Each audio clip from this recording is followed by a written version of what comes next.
Assalamu alaikum and peace be with you all. I wanted to record a short video to answer a lot of the questions I've been getting from folks who are reaching out and saying they'd like to set up a will because of the COVID-19 pandemic. And the first thing that is really important for each and every one of us to realize is that if someone gets sick from this virus and is hospitalized, it's highly likely that their loved ones are not going to be able to visit them in the hospital. And that's a scary realization, one that's really heavy.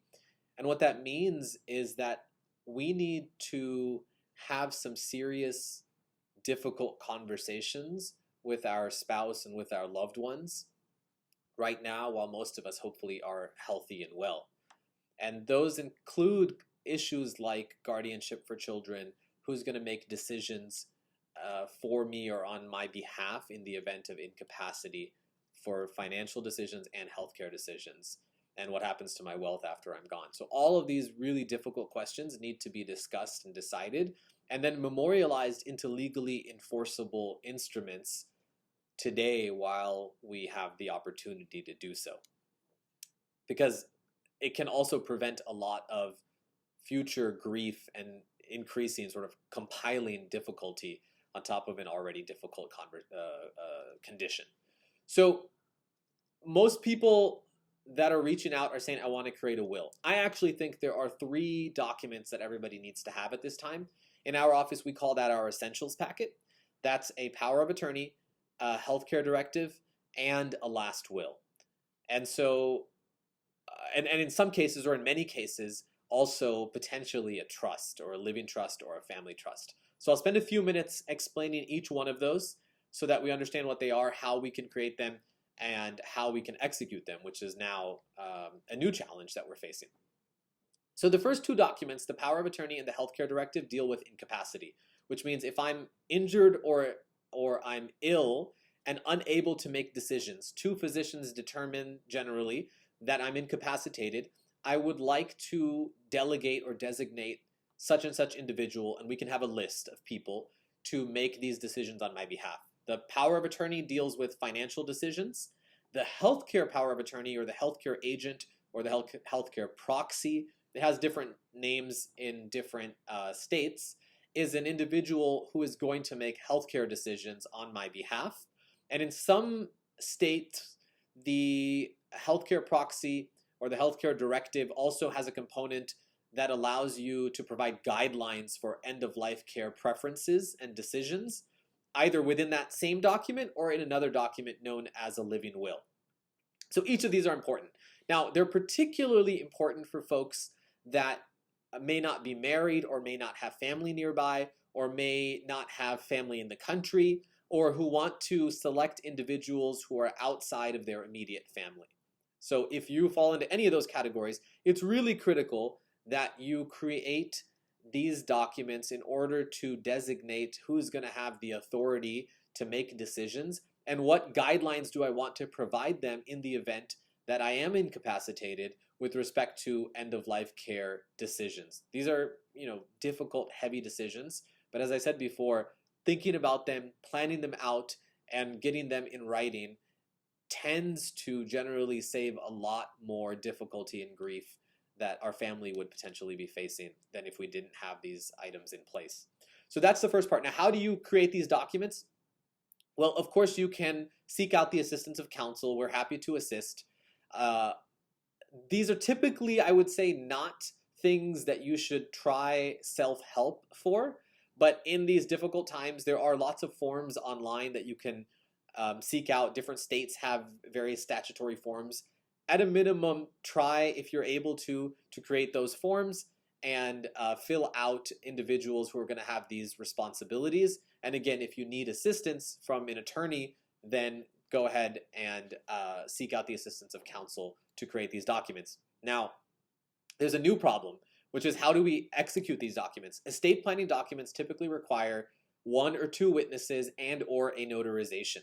And so in a time where we need to practice social distancing, and in a lot of states there are mandatory shelter-in-place requirements now, this is becoming increasingly difficult. And unfortunately, most of these documents are not able to be electronically witnessed and or notarized. So a lot of states don't have these procedures in place just yet. Hopefully the states and the legislatures will change that in the coming days. But right now in our office, we're relying heavily on mobile notaries.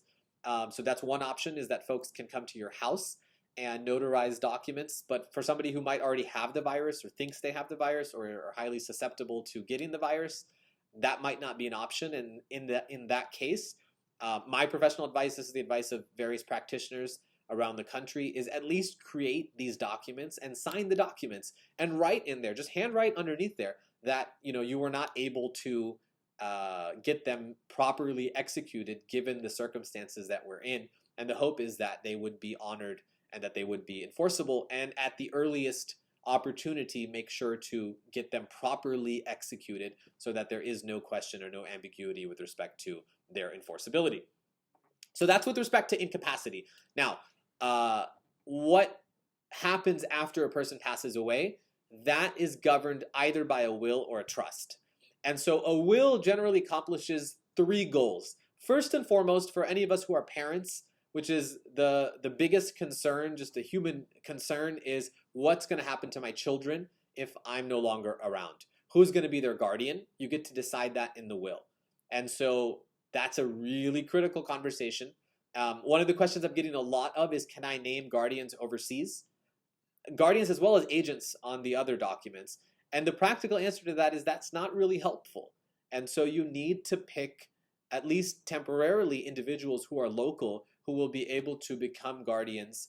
And then perhaps as things ease up, if you have family members overseas and that's the goal, then that's identified in the documents as well, that long term I want such and such person overseas to become the permanent guardian of my minor children. Point two is, what happens to my wealth and who's going to be in charge of managing and distributing that? Now understand that a will has limitations.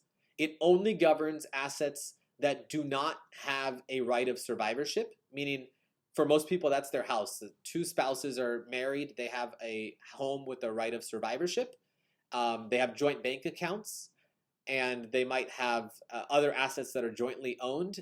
Those assets all are automatically going to go to the surviving spouse or the surviving joint tenant who has a right of survivorship. So that's really important, especially for Muslim clients who are contacting and who have questions and who are seeking to create religiously compliant wills that apply Islamic inheritance law. You have to understand that the right of survivorship and the beneficiary designation on a retirement account or a life insurance policy is going to trump what you've written in your will. So understand that that's critical.